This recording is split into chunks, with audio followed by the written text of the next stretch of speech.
Welcome to the second lecture of Fourier series. तो यहाँ पे हम कुछ डेफिनेशंस देखते हैं, फिर प्रॉब्लम्स पे मूव ऑन करेंगे।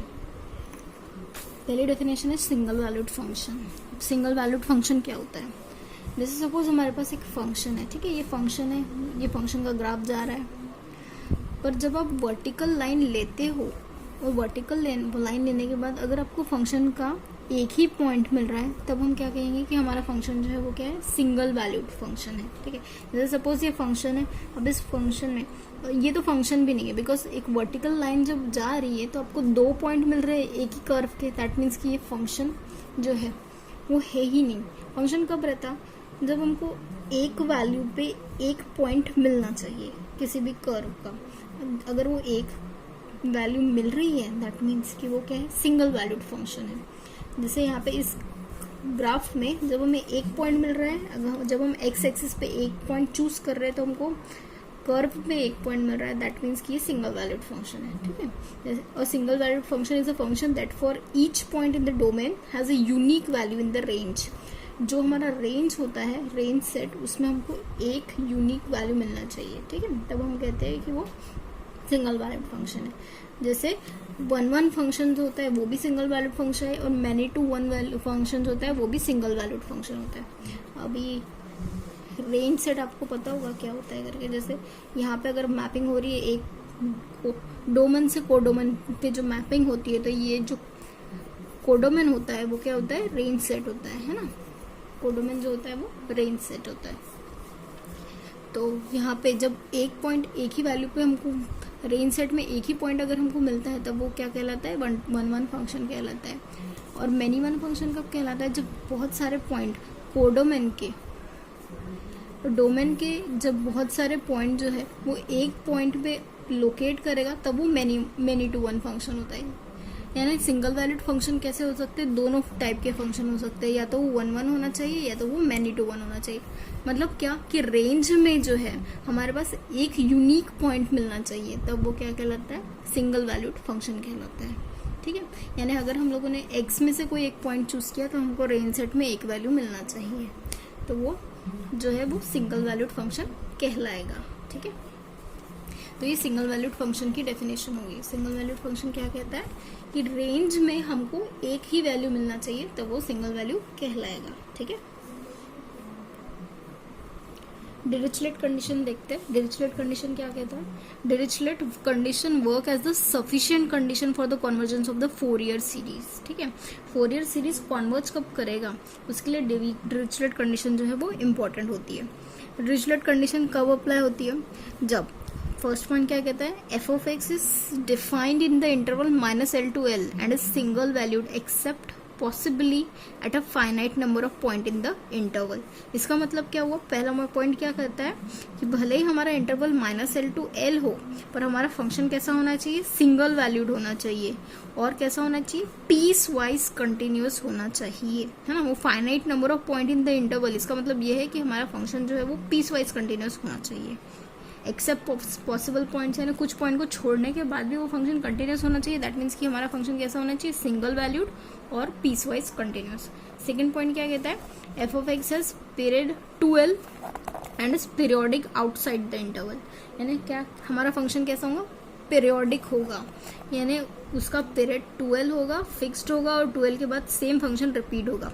यानी डिरिचलेट कंडीशन हम कब अप्लाई करेंगे, जब हमारा फंक्शन सिंगल वैल्यूड होगा, पीस वाइज कंटिन्यूस होगा, और साथ ही साथ पीरियोडिक भी होना चाहिए। और थर्ड कंडीशन क्या होना चाहिए, f of x and f dash of x are piecewise continuous. देखो फंक्शन के साथ साथ उसका डेरिवेटिव भी पीस वाइज कंटिन्यूस होगा इंटरवल -L to L में। ठीक है, ये तीनों कंडीशन जो है वो डिरिचलेट कंडीशन है। तो अगर ये तीनों कंडीशन सेटिस्फाई होती है हमारे फंक्शन की, तब हम क्या कहेंगे कि हमारा फंक्शन जो है वो क्या कर रहा है, कॉन्वर्ज कर रहा है। और अकॉर्डिंग टू डिरिचलेट उसका कॉन्वर्जेंस कैसा होगा, if F of x satisfies the Dirichlet condition, अगर हमारा फंक्शन जो है वो डिरिचलेट कंडीशन सेटिस्फाई करता है, तब द फोरियर सीरीज कॉन्वर्ज करती है। और वो कौन से पॉइंट पे कॉन्वर्ज करेंगी, डिरिचलेट ने बताया है। पहला क्या बता रहा है कि एफ ऑफ एक्स नॉट पे कॉन्वर्ज करेंगी if x not is a point of continuity in -L to L। यानी एक्स नॉट अगर पॉइंट कंटिन्यूटी का -L to L में, तो एफ ऑफ एक्स नॉट पे कॉन्वर्ज करेगी। या फिर half F of x not plus 0 plus F of x not minus 0 if x not is a point of discontinuity in -L to L। यानी अगर हमारा function continuous है तो x not पे कन्वर्ज करेगी, अगर हमारा फंक्शन डिसकंटिन्यूस है तो लेफ्ट हैंड लिमिट और राइट हैंड लिमिट का एडिशन जो है और डिवाइड बाय 2 वहाँ पे कन्वर्ज करेगी। ठीक है, ये तीनों जो है वो डिरिचलेट कंडीशन है और ये 2 कन्वर्जेंस है डिरिचलेट कंडीशन के। ठीक है, अभी मूव करते हैं हमारा नेक्स्ट टॉपिक पे, Fourier series for odd and even function. ठीक है, तो अभी ऑड एंड इवन फंक्शन क्या कह रहा है, अगर हमारे पास एफ ऑफ एक्स जो है वो पीरियोडिक फंक्शन है 2L पे लेंथ -L to L। ठीक है, तो हम अगर हमारा फंक्शन ऑड है, सपोज हमारा फंक्शन ऑड है तो क्या होगा, -L to L F of x D x जो है वो 0 होता है। मैंने बताया था अगर हमारा फंक्शन ऑड होता है तो ये इंटीग्रल जो है वो क्या आएगा, 0 आएगा। और ऑड इंटू इवन करोगे तो आपको ऑड मिलेगा, तो इसका मतलब कि एफ ऑफ एक्स हमारा ऑड फंक्शन, कॉस हमारा इवन फंक्शन, यानी ऑड इंटू इवन करूंगी तो आपको क्या मिलेगा, वैल्यू 0 में। जो भी ये जो प्रोडक्ट है वो ऑड फंक्शन मिलेगा और ऑड फंक्शन का integral -L to L dx में क्या हुआ है, 0। इसका मतलब क्या हुआ कि ये जो स्टार्टिंग वाली वैल्यूज है हमारे फंक्शन की, f of x is equal to हम क्या लिखते हैं, ए नॉट लिखते हैं, ए एन लिखते हैं, A not plus A N cos of N X plus B N sine of N X. तो इसमें क्या हो रहा है, कॉस का वैल्यू 0 हो रहा है, ए नॉट जो -L to L F of x D x से बनता है ये वैल्यू 0 हो रहा है ना। तो यानी यहाँ पे ये जो हमारा ए नॉट है उसका वैल्यू 0 आ रहा है और ए एन जो है उसका वैल्यू 0 आ रहा है। दैट मीन्स कि हमारी सीरीज जो है वो काय में बन रही है, सिर्फ साइन में बन रही है। क्यों, क्योंकि सिर्फ साइन का कोएफिशिएंट यहाँ पे है ना। F of x is equal to क्या होगा, summation N equal to 1 to infinity b N sine N x upon L, Fourier sine series. इसका मतलब क्या हुआ, अगर हमारा फंक्शन ऑड है तो हमारे पास सिर्फ फोरियर की साइन वाली सीरीज बचेंगी। ठीक है, यानी अगर आपके पास फोरियर की ऑड सीरीज है तो आप डायरेक्टली ये वाला फॉर्मूला अप्लाई करोगे। ठीक है, और अगर सपोज आपका फंक्शन जो है वो इवन फंक्शन है, अगर आपका फंक्शन इवन है तो दैट मीन्स क्या होगा, इवन इंटू ऑड क्या मिलेगा हमको, ऑड मिलेगा। यानी -L to L into odd function करोगे तो वैल्यू क्या मिलेगी, 0 मिलेगी, है ना। यानी हमारे पास जो साइन वाले टर्म्स थे वो सब 0 हो गए, तो साइन वाले टर्म 0 हो गए तो हमारे पास बचे हुए कौन से टर्म है, सिर्फ कॉस वाले टर्म है। कॉस वाले टर्म्स कौन से है, A not summation N equal to 1 to infinity N cos of N pi X by L. यानी अगर हमारे फंक्शन इवन है तो हमारे पास सिर्फ ये वाली सीरीज मिलेगी। ठीक है, और ये series in terms of cos है इसलिए हम उसे क्या कहते हैं, फोरियर कोसाइन सीरीज कहते हैं। ठीक, नेक्स्ट एग्जांपल सॉल्व करते हैं। Find the Fourier coefficient of the periodic function f of x is equal to sine x by 2 and cos x by 2। ये प्रॉब्लम हमको सॉल्व करना है। तो ये साइन एक्स बाई 2 वाला तो मैं सॉल्व कर दे रही हूँ, कॉस एक्स बाई 2 ये आपका होमवर्क है। ठीक है, आप सॉल्व करके देखिएगा। इसका आंसर जो है कॉस एक्स बाई 2 वाला का थोड़ा बाद में बताते हैं, पहले हम सॉल्व करते हैं साइन एक्स बाई 2 वाला। ठीक है, फोरियर कोएफिशिएंट निकालना है। फोरियर कोएफिशिएंट क्या होता है, A not A N B N, ये फोरियर कोएफिशिएंट होता है। ठीक है, तो स्टार्ट करते हैं। Here the length of the interval, क्या है हमारा इंटरवल का लेंथ, 2L इक्वल टू 2 पाई, है ना। तो एफ ऑफ एक्स क्या है यहाँ पे हमारे पास, साइन एक्स बाई 2 है। ठीक है, अब ये जो साइन एक्स बाई 2 है ये क्या है, हमारा ऑड फंक्शन है ना। क्योंकि अगर आप एफ ऑफ -x क्या निकालते हो तो ये क्या होगा, साइन ऑफ -x बाई 2 यानी इक्वल टू क्या आएगा, माइनस साइन x बाई 2 यानी equal to minus F of X by F of X आ जाएगा, है ना। ये साइन एक्स बाई 2 यानी हमारा एफ ऑफ एक्स है, यानी एफ ऑफ -x जो है वो माइनस एफ ऑफ एक्स है। दैट मीन्स कि हमारा फंक्शन क्या है, F of x is odd, है ना। हमारा फंक्शन ऑड है, तो ऑड फंक्शन है तो दैट मीन्स कि हमारे पास हमारी फोरियर कोएफिशिएंट, फोरियर सीरीज क्या रहेगी, इन टर्म्स ऑफ फोरियर जो है वो साइन में वैल्यूज रहेगी, यानी है ना। तो साइन में वैल्यूज रहेंगी यानी summation b N sine of N x, sine N x होगा, है ना। तो वैल्यू निकालते हैं अब हम किसकी, बी एन की वैल्यू निकालते हैं। ठीक है, F of x is odd function imply क्या करेगा कि ए नॉट की वैल्यू 0 है और साथ ही साथ ए एन की वैल्यू 0 है, जहाँ पे एन कहाँ से वेरी कर रहा है, 1 2 से सो ऑन वेरी कर रहा है, ठीक है। ये दो कोएफिशिएंट 0 आ गया। अब हमको सिर्फ बी एन की निकालना है, क्योंकि हमको फोरियर सीरीज नहीं ढूंढना है, यहाँ पे कोएफिशिएंट ढूंढना है, यानी ए नॉट, ए एन और बी एन ढूंढना है, ठीक है। तो बी एन का फॉर्मूला क्या है, b n is equal to क्या होता है 1/पाई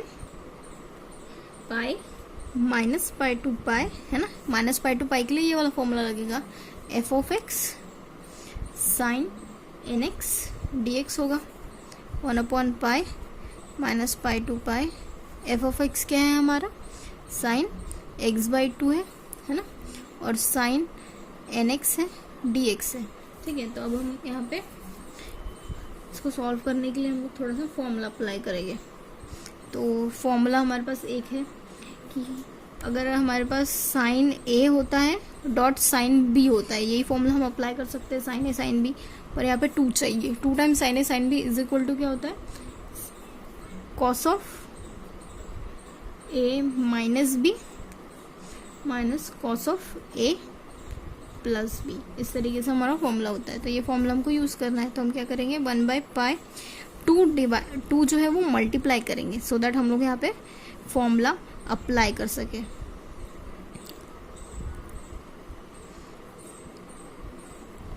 ठीक है, तो हम लोगों ने मल्टीप्लाई किया तो डिवाइड भी करना पड़ेगा। इंटरवल हमारा रहेगा -पाई टू पाई रहेगा, ठीक है।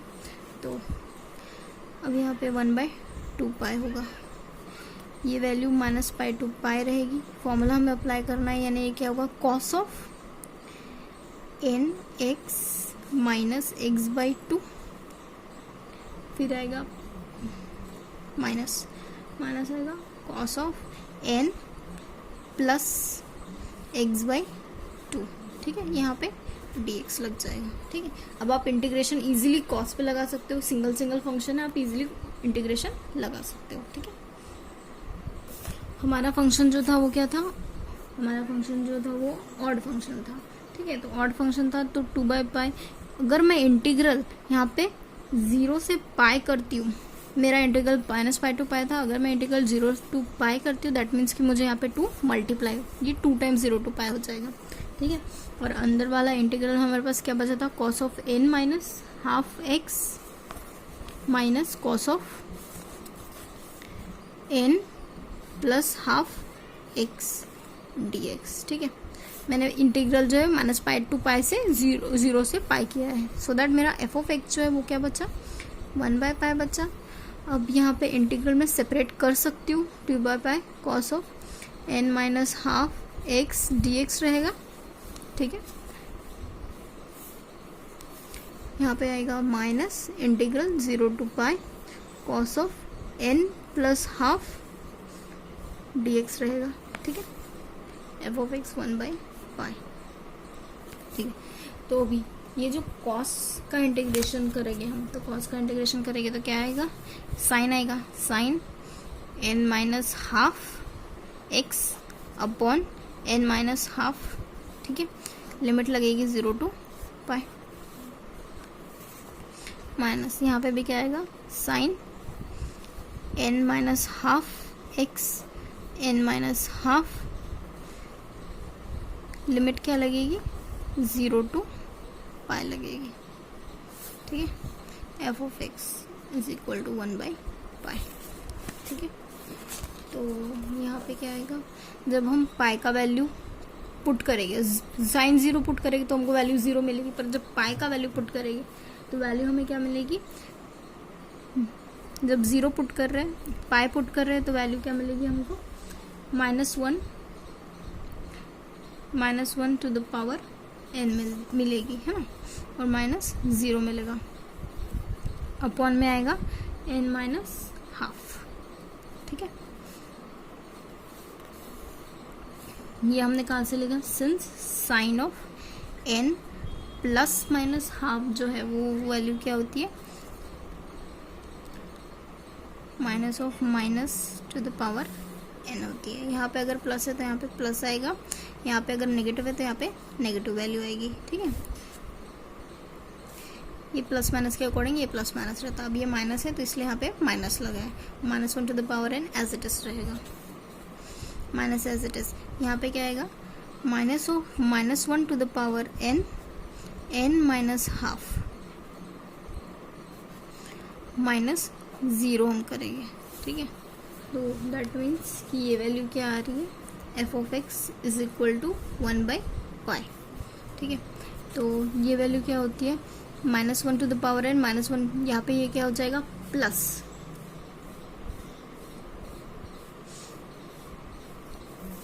ये प्लस है तो यहाँ पे प्लस आ जाएगा, हाँ। तो ये -1 टू द पावर n और माइनस है तो यानी ये क्या हो जाएगा 2 टाइम्स हो जाएगा -1 टू द पावर n, ठीक है। और यहाँ पे क्या बचेगा, डिनोमिनेटर में बच रहा है n minus half. Actually -1 to the power n हम कॉमन आउट करते हैं, सपोज ये -1 टू द पावर n हमने कॉमन आउट किया तो यहाँ पे क्या बच रहा है -1 और यहाँ क्या बच रहा है -n प्लस हाफ, ठीक है। इजी कर दिया, -1 to the power n common out कर दिया तो ये क्या हो गया, F of x is equal to 1/π -1 to the power n। अब हम इसको डिनोमिनेटर को जो है वो सेम करेंगे तो यहाँ पे क्या बचेगा -2 अपॉन 2n माइनस 1 माइनस यहाँ पे 2 अपॉन 2n प्लस 1, ठीक है। तो f of x -1 to the power n upon ये -2 आप बाहर निकाल दो, पाए रख दो, यहाँ पे क्या बच रहा है 1/2n minus 1 plus 1/2n plus 1, ठीक है। तो डिनोमिनेटर हम सेम करेंगे तो यहाँ पे क्या बचेगा 2n plus 1 plus 2n minus 1, ठीक है। a minus B a plus B that means क्या होगा, ये 4n² माइनस 1 होगा, -1 to the power n -2 upon pi F of X, यानी F of x is equal to -2 -1 to the power n pi 4n² minus 1, ठीक है। अब ये value क्या होगी, -1 कैंसिल हो रहा है, यहाँ पे क्या बच रहा है 2n यानी ये क्या हो गया 4n हो गया, है ना।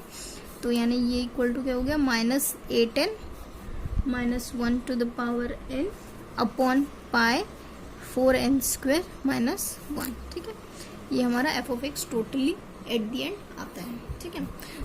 तो ये हमारा फंक्शन हो गया किसके लिए, हम ये हमारा bn की वैल्यू, ये हमारी bn की वैल्यू होगी किसके लिए, जो कि हमने निकाली है। bn की वैल्यू किसके लिए हो गई है, ये sin x/2 के लिए हो गई है, ठीक है। दैट मीन्स कि हमने यहाँ पे a0 जो निकाला वो 0 है, an जो निकाला वो 0 है, bn जो निकाला वो क्या है -8n -1 to the power n pi 4n² minus 1 है, ठीक है। ये हमारा bn का वैल्यू हो गया। नेक्स्ट हम क्या निकालेंगे, नेक्स्ट जो हमने second f of x is equal to cos x/2 है उसे आप सॉल्व कीजिएगा और उसका आंसर जो है वो ये वैल्यू आती है, ठीक है। a0 ये जो आएगी वैल्यू वो आएगी an की, और a0 की वैल्यू जो आती है वो 2/π आती है, ठीक है। तो आप इसे सॉल्व करके देखिएगा, ये फंक्शन जो आता है वो हमारा, ये फंक्शन जो आता है वो हमारा इवन फंक्शन आता है, ठीक है। नेक्स्ट एग्जाम्पल लेते हैं।